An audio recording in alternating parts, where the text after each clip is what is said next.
eta baikortasunerako nahian itxaropenaren. Bakea, bizikidetza, nik uste dut hau dela beste gaur egungo euskal gizartearen hirugarren hiri bat errealitatea den itxaropenarena.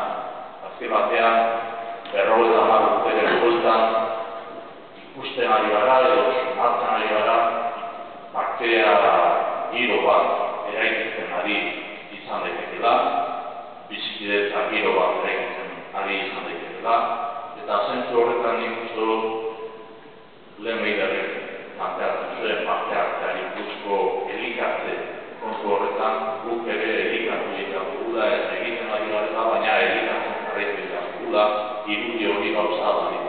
Hemendik eta lauelta bakearen bizikidetzarekin.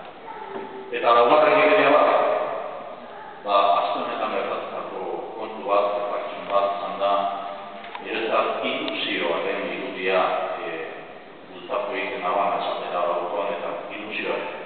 Sabin Arana Fundazioak eraikin berri bat inauguratu ditu, aste honetan zehar, eta hortan ikusten nuen eraikin berri ibertitzerako prozesu horretan eta egindako artegin horretan ikusten nuenik ilusiora, modernotasun. Eusko Alderdi Jeltzaleak gaur eguneratuta, behin eta berriro gaur eguneratuta, etorkizunera begira egiten duela.